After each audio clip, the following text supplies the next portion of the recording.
বিসমিল্লাহির রহমানির রহিম। আসসালামু আলাইকুম। আশা করি আল্লাহর রহমতে সবাই ভালো আছেন। আলহামদুলিল্লাহ, আমরা আল্লাহর রহমতে ভালো আছি।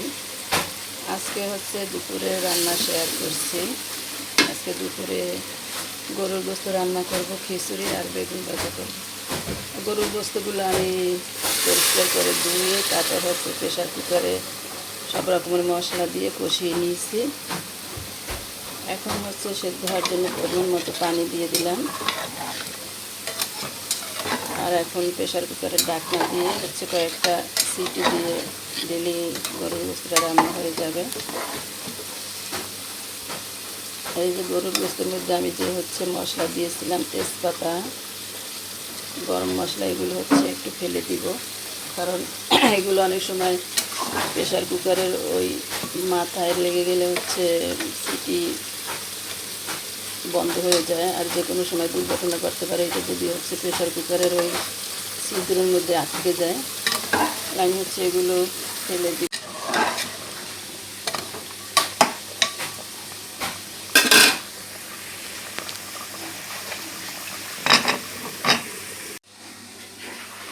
আর এই তো আমি প্রেশার কুকারের ঢাকনাটা লাগিয়ে দিয়েছি।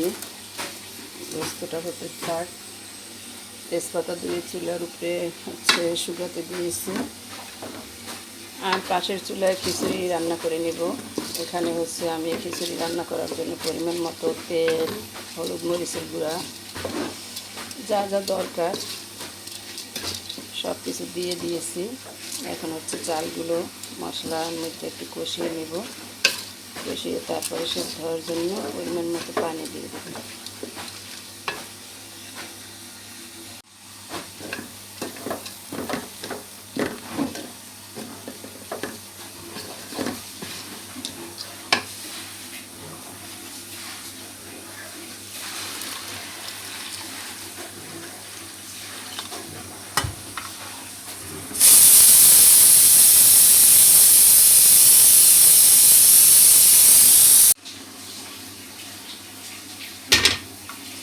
তো সেদ্ধ হওয়ার জন্য পরিমাণ মতো গরম পানি দিয়ে দিয়েছি। দিয়ে দিলাম স্বাদ মতো লবণ। এখন ঢাকনা দিয়ে ঢেকে রান্না করে নেব খিচুড়ি দিয়ে।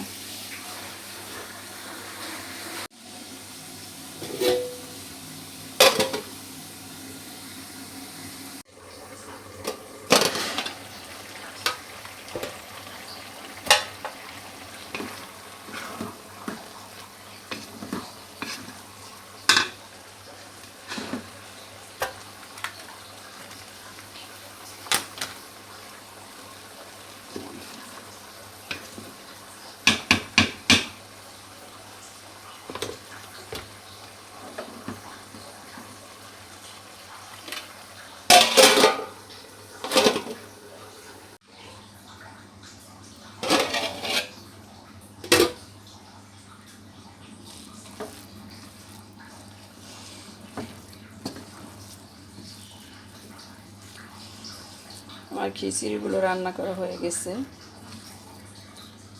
এর মধ্যে কিছু ঘি দিয়ে তারপর 4-5 মিনিট ঢাকনা দিয়ে রাখবো।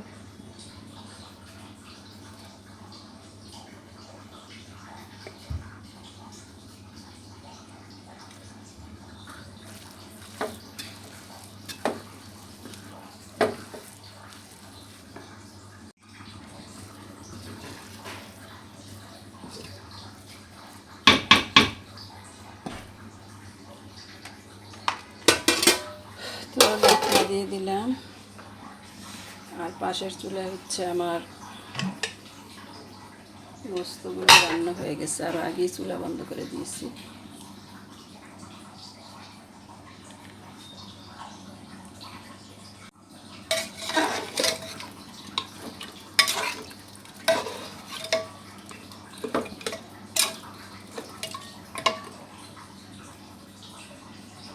জিরার গুঁড়া দিয়ে এখন গোস্তগুলো নামিয়ে নিব।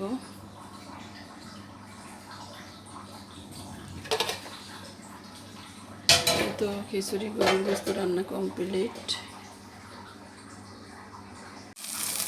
বেগুনগুলো আমি হলুদ মরিচের গুঁড়া আর লবণ করেছিলাম, সেগুলো এখন ভেজে নিচ্ছি।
এই তো রান্না বান্না কমপ্লিট, চুলা বন্ধ করে দিয়েছি। আর এখন হচ্ছে চুলা, তারপরে চুলার আশপাশটা মুছে তারপরে পরিষ্কার করে নিব।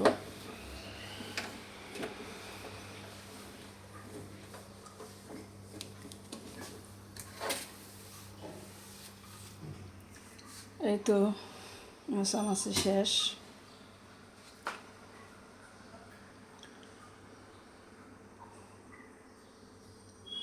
সবাই ভালো থাকবেন, নিরাপদে থাকবেন। আল্লাহ হাফেজ, আসসালামু আলাইকুম।